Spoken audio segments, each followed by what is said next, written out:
Rádio Internacional do Egito apresenta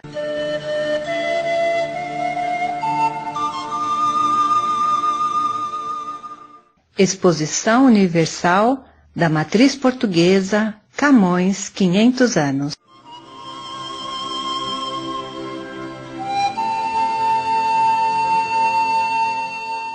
Cobertura especial do evento, produzido por Mohamed Abdelkamel e apresentado por Edna Urzi Rizetti.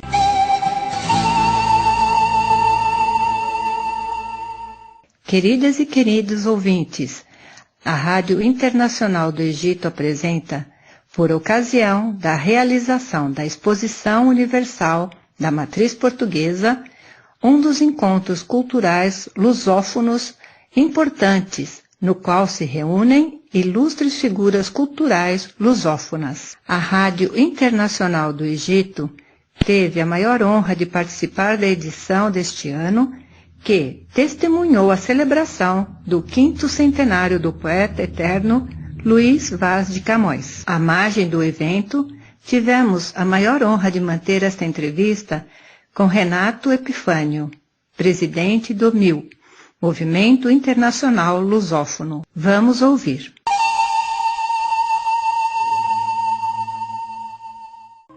Sejam bem-vindos à nova entrevista da Matriz Portuguesa por ocasião da Exposição Universal da Matriz Portuguesa Camões 500 anos.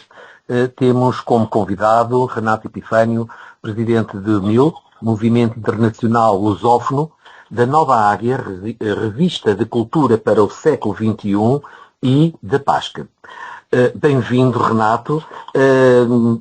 Durante tanto tempo que a Matriz Portuguesa e o MIL, também a revista A Nova Águia e agora também o Pasco, a Matriz Portuguesa desenvolve convosco uma relação de parceria, cooperação no que diz respeito à transmissão, à divulgação, comunicação da cultura portuguesa, da língua portuguesa, etc.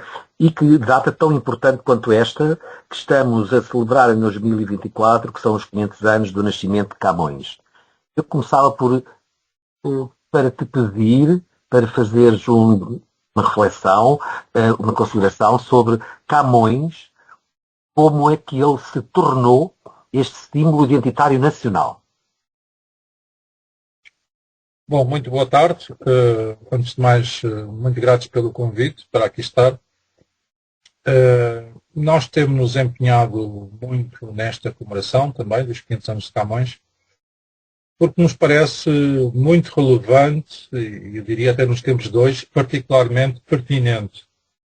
Enfim, o Camões, como sabemos, é uma figura celebrada, época após época, regime após regime, mas eu diria que nos tempos de hoje tem uma particular atualidade. Isto porque no passado, quer na monarquia, quer na Primeira República, quer no Estado Novo, quer mesmo no pós-25 de Abril, enfim, não imediatamente, se o Camões era uma figura relativamente consensual, hoje deixou de o ser em grande medida. Não por causa do próprio Camões, mas por todo um contexto cultural que, enfim, está a emergir.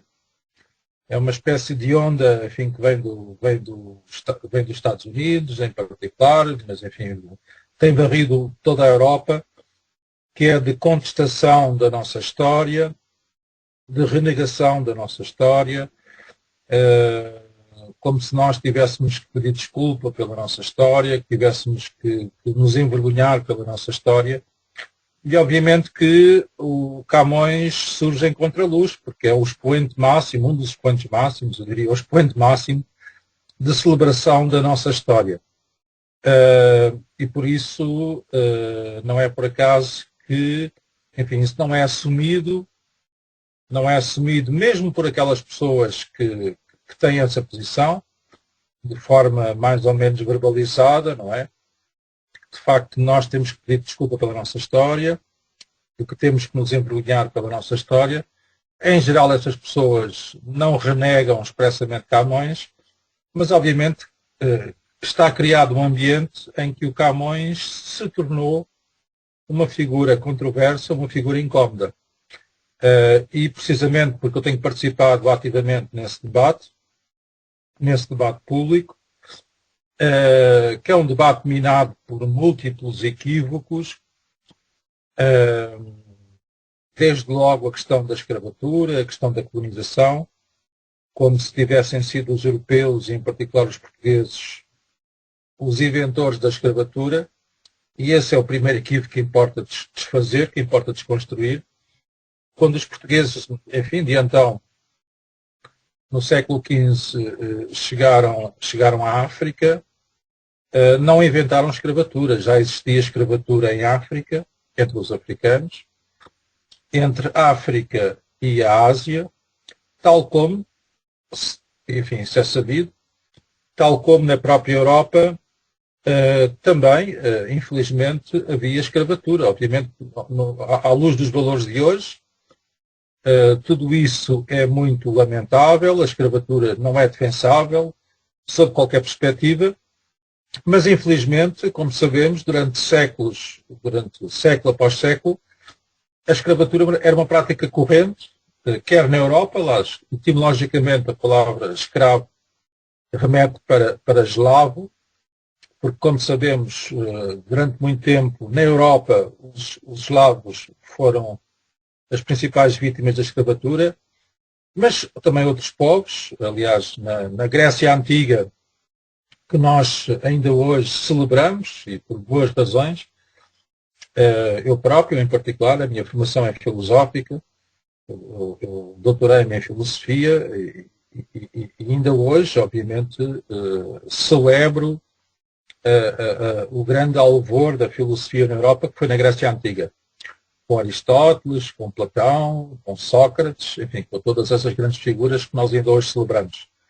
Ora, precisamente, a Grécia Antiga, essa sociedade tão avançada na época, que permitiu esse alvor da filosofia na Europa, era, como sabemos, uma sociedade estruturada também, não diria exclusivamente, nem sobretudo, mas também na escravatura. E, portanto, infelizmente, como eu dizia, isso era uma prática corrente, quer na Europa, durante séculos, quer em África, entre os próprios africanos, quer na Ásia, quer nas Américas.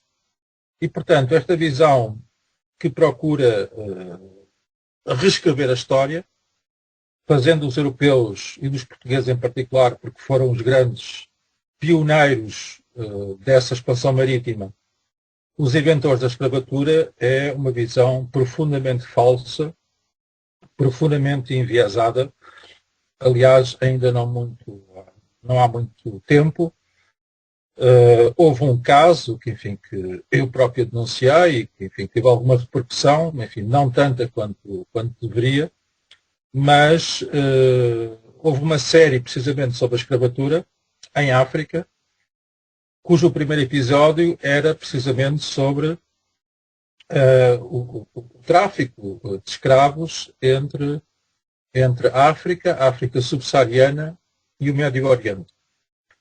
E quando essa série foi passada, inclusivamente na Europa, em alguns países, o primeiro episódio foi simplesmente apagado. Ou seja, em prol dessa reescrita da história, porque precisamente o segundo episódio começava com a aventura dos portugueses e, portanto, queria induzir-se a ideia de que foram os portugueses, como ponta de lança dessa expansão marítima europeia, os grandes inventores da escravatura. Ora, Camões, como sabemos, foi aquele que, na sua obra magna, Os Lusíadas, celebrou toda essa expansão. Isto, para além da questões de ordem pessoal, como sabemos, o próprio Camões, enfim, tinha um escravo. Mas isso aqui não é o mais relevante. À luz dos valores da época, e aliás, enfim,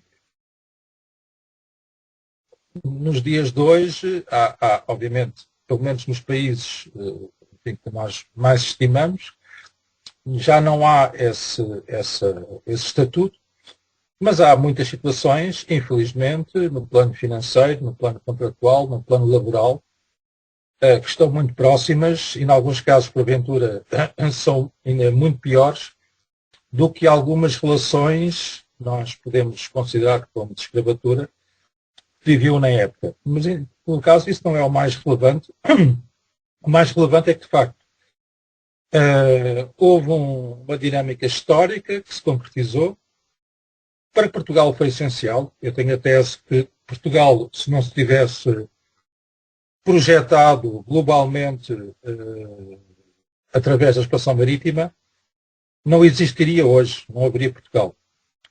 Portugal afirmou e firmou a sua independência extra-fronteiras. Se Portugal não se tivesse projetado globalmente, Portugal seria hoje, muito provavelmente, para não dizer certamente, uma região espanhola e, portanto, não havia Portugal, não havia língua portuguesa, não havia cultura portuguesa e, portanto, os próprios países de língua portuguesa que nós hoje celebramos e a CPLP é hoje, ainda que, enfim, é uma estrutura ainda muito débil, enfim, o espelho, o resultado dessa expansão marítima e, portanto, se não existisse língua portuguesa, esses países também já não existiriam, e isto não sou o que eu digo. Eu tenho muitos amigos, até no âmbito humilde, no movimento internacional lusófono, tenho muitos amigos angolanos, cabo-verdianos, guineenses, moçambicanos, são-tomenses, timorenses, já para não falar de galegos, de goeses, por aí fora. Mas todos eles me dizem que se não fosse a língua portuguesa, Angola já não existia, Cabo Verde já não existia, a Guiné já não existia, Moçambique já não existia, São Tomé já não existia e Timor-Leste já não existia. Aliás, Timor-Leste é, porventura, o caso mais eloquente, não é? É um país que, como sabemos, em virtude do processo catastrófico de descolonização, foi invadido pela Indonésia, entrou imediatamente em guerra civil, como aliás aconteceu em Angola e em Moçambique, e o grande fator de resistência a essa ocupação foi precisamente a língua portuguesa, a cultura de língua portuguesa, e aqui a cultura no sentido lato, integrando também a religião, foi esse o grande fator de resistência do povo timorense a essa ocupação indonésia. Até porque os indonésios, como potência ocupante, a primeira coisa que fizeram foi precisamente procurar rasurar a língua portuguesa naquele território. E também por isso, quando nós celebramos os Camões, celebramos de facto esta língua comum, esta cultura comum, porque de facto Camões é o símbolo maior dessa aventura que se concretizou globalmente e que hoje se expressa numa comunidade em franca expansão demográfica, como sabemos. A língua portuguesa é cada vez mais falada, sobretudo no hemisfério sul, e o Camões é de facto o símbolo maior dessa gesta heroica, que em Portugal muitas vezes não é reconhecida, não é valorizada, mas que nós valorizamos.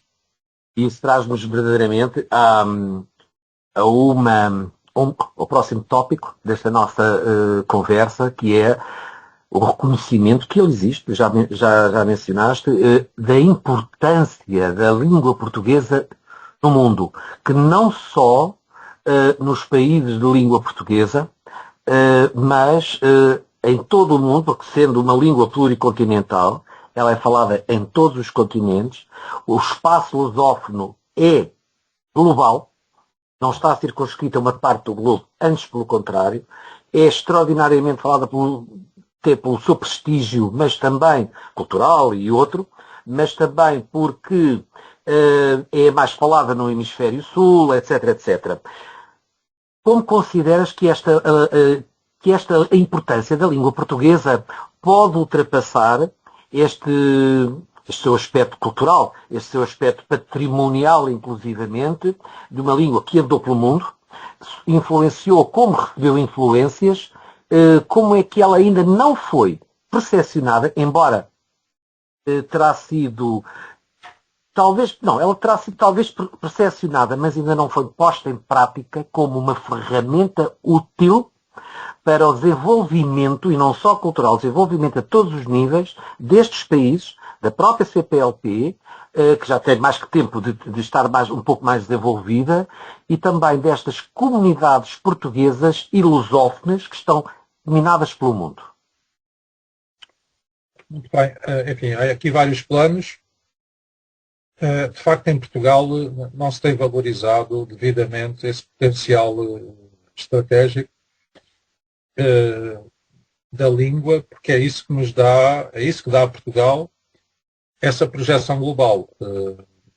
Portugal continua a ter um prestígio a nível diplomático, à escala global, e isso decorre desse passado, sendo que isso não é apenas algo, uma espécie de herança, ou seja, isso sendo uma herança, uma boa herança, uma excelente herança, poderia e deveria ser a base de uma política, de uma geopolítica nos tempos de hoje. E simplesmente não acontece, porque de facto em Portugal cada vez mais há essa visão preconceituosa, estigmatizante da nossa própria história. Isso é visível, como se de facto, reitando o que dizia há pouco, nós tivéssemos que pedir desculpa pela nossa história. Olha, precisamente, nós somos o resultado da nossa história, e se tivermos futuro, e a língua portuguesa manifestamente terá futuro, aliás, mesmo que Portugal deixasse de existir, obviamente não é isso que nós desejamos, a língua portuguesa continuaria a existir, e continuará a existir porque, ponto 1, e já lá vou à questão das diásporas, que é muito importante, e a todo o potencial agregado da nossa língua. Desde logo, os países de língua portuguesa, os países de língua oficial portuguesa, são aqueles, neste momento, os principais esteios da valorização da nossa língua, e não é por acaso que todos eles escolheram a língua portuguesa como sua língua oficial. Eu há pouco dizia que se não fosse a língua portuguesa, Angola já não existia, nem Cabo Verde, nem outros países da CPLP. Isso é dito pelos próprios naturais desses países. O quê? Porque a língua, como sabemos, é o grande fator de coesão nacional. E basta olhar para o que se está a passar em Espanha para percebermos isso mesmo. Não existia nos territórios que hoje se chamam Angola, Cabo Verde, Moçambique, Guiné, São Tomé e Timor-Leste, não existia uma língua comum que fosse de facto um fator de agregação, que fosse de facto o sustentáculo dessa consciência nacional, que por sua vez é, enfim, um grande fator de sustentação de qualquer país. E é por isso que esses países, já depois da sua independência, e portanto não houve qualquer imposição nossa, foram esses países que na sua soberania, na sua independência, na sua liberdade, escolheram a língua portuguesa como sua língua oficial e ainda hoje promovem o ensino da língua porque percebem que isso é do seu interesse estratégico. Isto é um ponto muito importante, até para desconstruir alguns fantasmas. Quando se fala de lusofonia, há sempre algumas vozes que insinuam os fantasmas de um certo neocolonialismo, como se Portugal nos dias de hoje tivesse poder ou sequer vontade de impor o que quer que seja a qualquer um desses países. E é preciso dizer não, que esses países são países lusófonos por vontade própria, porque percebem que isso é do seu interesse. Mas, de facto, como dizias, a língua portuguesa, por exemplo, ao contrário da língua castelhana, que está muito mais circunscrita geograficamente, a língua portuguesa, de facto, tem uma difusão global extraordinária, não só no Hemisfério Sul de uma forma muito evidente. Aliás, em África, ainda recentemente surgiu um estudo muito credível que antecipa que o peso demográfico da África lusófona, e estamos a falar naturalmente dos PALOPs, dos países africanos de língua oficial portuguesa, vai suplantar esse gigante demográfico que é hoje o Brasil. Ou seja, o peso demográfico da lusofonia, através de Angola e de Moçambique, sobretudo, vai ser ainda maior do que esse gigante que é o Brasil. Na Ásia também verificamos que, para além de Timor-Leste, há outros países que, não sendo países de língua oficial portuguesa, têm apostado fortemente no ensino da língua. Nomeadamente, talvez seja o caso mais evidente, para além, já não falo das diásporas, porque, como sabemos, os portugueses têm enfim, século após século, imigraram para outros países, e não só os portugueses. Nós, há uns anos, no âmbito do MIL, promovemos um congresso da cidadania lusófona relativo às diásporas lusófonas. E foi muito interessante verificar que, de facto, o peso das diásporas atravessa muito dos países de língua oficial portuguesa. Estou-me a lembrar do caso de Cabo Verde. Cabo Verde é um país cuja diáspora tem também um peso muito importante. Claro, até se dá o caso, enfim, como sabemos, Cabo Verde é um arquipélago, dá-se até o caso de o destino de imigração da população de cada uma das ilhas ser diverso. Ou seja, há ilhas cuja imigração da população tendencialmente vai mais para as Américas, outra para o norte da Europa, outra para outros países, nomeadamente Portugal, como sabemos, onde o peso da população cabo-verdiana é também muito significativo. Ou seja, as diásporas são também uma realidade muito relevante e são também um fator de agregação da lusofonia. Eu posso dar este exemplo, que é um exemplo eloquente.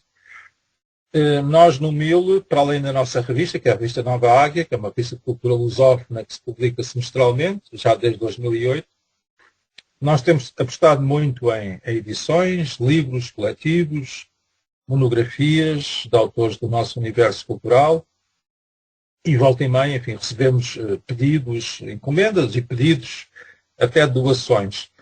E não há muitos anos recebemos um pedido de doação de livros de um projeto que nos pareceu muito interessante, de uma biblioteca lusófona em Oslo, portanto, na Noruega. E os promotores dessa biblioteca vieram ter connosco, tive uma reunião com eles, no nosso sede, no Palácio da Independência, e a história pareceu-nos muito interessante, e até vale a pena aqui contá-la muito brevemente. O que eles disseram é que queriam constituir uma biblioteca em Oslo, capital da Noruega, mas que não servisse apenas a comunidade portuguesa imigrada na Noruega, mas que precisamente servisse as várias comunidades lusófonas imigradas na Noruega, nomeadamente também a comunidade cabo-verdiana. Ou seja, depois de cada um desses países, essas dinâmicas de agregação são também muito relevantes, porque, de facto, a língua portuguesa também nesses países é um grande fator de aproximação entre as pessoas, nomeadamente entre as comunidades da diáspora. Mas, como dizias, de facto, há aqui um fator, um potencial económico que não está de todo ainda explorado. Aliás, nós no MIL é essa a nossa a grande aposta. Nós temos essa perspectiva larga da lusofonia. Achamos que a lusofonia não necessariamente está assente numa língua comum, numa cultura comum, numa história comum, mas é uma estrada larga e que só se cumpre em todos esses planos, nomeadamente no plano económico. E achamos e promovemos, enfim, não nós diretamente, mas promovemos essa cooperação no plano económico. Achamos que a CPLP está muito aquém de cumprir o seu potencial, mas a nível da sociedade civil é isso que nós propomos. Aliás, a nossa perspectiva é essa, cada vez mais. Mais do que bater à porta dos governos, muitas vezes, enfim, estão bloqueados por uma inércia que ano após ano se acentua.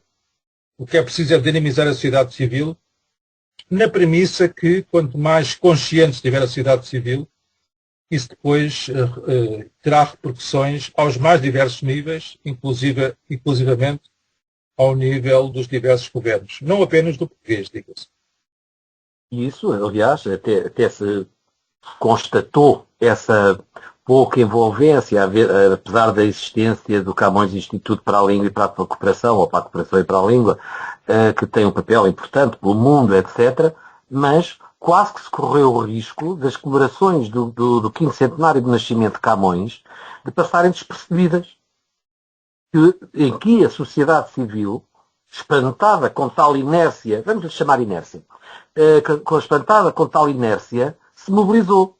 E não foi só a Matriz Portuguesa que criou esta programação através da sua Exposição Universal da Matriz Portuguesa, que há uns 500 anos, mas também o MIL, obviamente, nas suas instituições, com as suas associadas, parceiras, etc., e mesmo entre nós e tudo mais, criou toda aqui, e isto é que eu acho muito importante e interessante, criou toda aqui uma dinâmica que, entre si, criaram uma rede muito interessante que até excedeu o próprio país, para fora também noutros destinos geográficos, para a comemoração de Camões, por tudo o que falámos sobre ele atrás. O que é que parece isto, esta resposta da sociedade civil e também qual é a vossa programação e que, entretanto, também, nós também vamos falar sobre aquilo que nós também queremos fazer em comum. Muito bem. Enfim, já aqui aduzi algumas eventuais razões que terão levado o nosso Estado, o nosso governo, o anterior governo, enfim, de facto criou-se um ambiente em que o Camões se tornou uma figura não tão pacífica, pelo menos, para dizer o mínimo, como foi durante vários séculos. Também acredito que, em particular, o anterior governo tivesse apostado tanto nas comemorações dos 50 anos do 25 de Abril que não quisesse uma outra comemoração que fizesse sombra a esses 50 anos. Enfim, o que se passou é mais do que sabido. Foi criada uma comissão que, por simplesmente, não teve meios para fazer nada. Este governo, aparentemente, está a emendar a mão. Veremos o que se irá passar. Nós, naturalmente, a nível da sociedade civil, não temos a pretensão de substituir o Estado. Eu também não sou anarquista, portanto, eu defendo a existência do Estado e até de um Estado forte, nomeadamente no plano da cultura, e, portanto, acho que o Estado tem o seu papel e poderia e deveria fazer muito mais. Sendo que, dito isto, aliás, eu próprio escrevi isso, no âmbito das nossas iniciativas. Quando o Estado, enfim, não está presente, a sociedade civil, mais do que se queixar, deve dizer presente e deve fazer aquilo que pode. E tem feito muito, a meu ver. No âmbito do MIL, nós estamos a organizar mais um colóquio internacional luso-brasileiro. Será já o 9º. Estes colóquios realizam-se anualmente. Envolvem muitas entidades de todo o espaço da lusofonia. E, precisamente, este colóquio, que irá decorrer na última semana de novembro, durante uma semana, entre 25 e 29 de novembro, terá como tema, como figura de referência, como tema único, aliás, a figura de Camões. Para além disso, na revista Nova Águia, que é a revista que o MIL promove desde 2008, há pouco falei dela, portanto, uma revista lusófona de cultura, semestral, o tema, a figura de referência do número do segundo semestre, será também Camões. E, portanto, no âmbito da PAS, que é a plataforma de associações da sociedade civil, que agrega mais de meia centena de associações, temos também procurado, enfim, promover esta consciência da importância de celebrar Camões. E, portanto, nós temos o hábito de trabalhar em rede. Obviamente ninguém tem o monopólio de Camões, da memória de Camões, da celebração de Camões. Eu diria que quanto mais entidades promoverem essa celebração, mais do que justo e pertinente, melhor será. E, portanto, nós da nossa parte apoiamos e difundimos todas as iniciativas, naturalmente com qualidade, no âmbito desta celebração partilhada da memória viva de Camões. Renato, A nossa entrevista está a chegar ao fim. Nós continuaríamos a falar sobre a importância do Camões como símbolo a todos os níveis, não só pela língua portuguesa, mas também porque ele significa e que se tornou é praticamente um símbolo nacional, só que não está reconhecido como um símbolo nacional. Que é sabido que os símbolos nacionais só há dois, que é a bandeira e o hino. De qualquer modo, curiosamente, antes, o terceiro símbolo nacional era o Presidente da República, e que a bom tempo terminaram com isso, porque era um bocadinho alargar um bocadinho a situação. Bom, de qualquer modo, e é importante também que o Camões, que significa o que significa para a língua portuguesa, mas não só ele, mas ele, de facto, tem esta capacidade agregadora e que, inclusivamente, no Dia Nacional também é também o Dia de Camões e das comunidades portuguesas. Portanto, não é preciso dizer mais nada para se confirmar esta importância.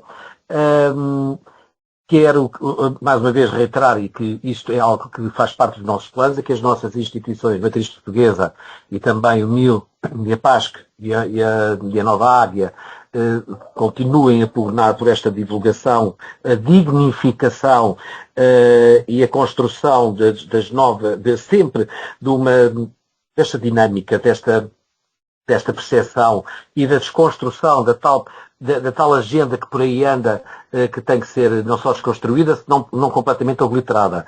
E que havemos também, e até para o ano, que é pelo menos as comemorações da Exposição Universal da Matriz Portuguesa, que há uns 500 anos, terão o seu término em 2025.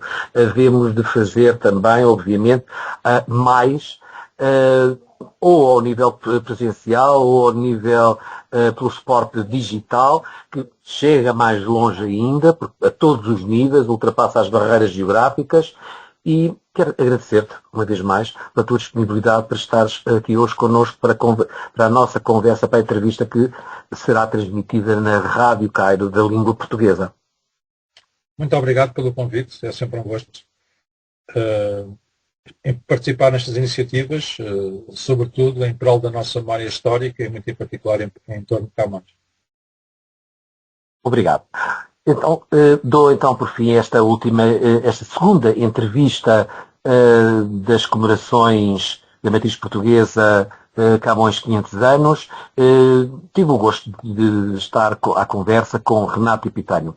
Obrigado e até à próxima conversa.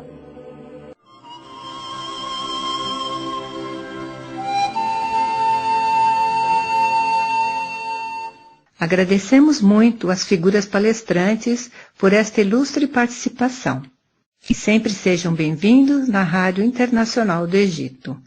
Até novo horário, fiquem conosco.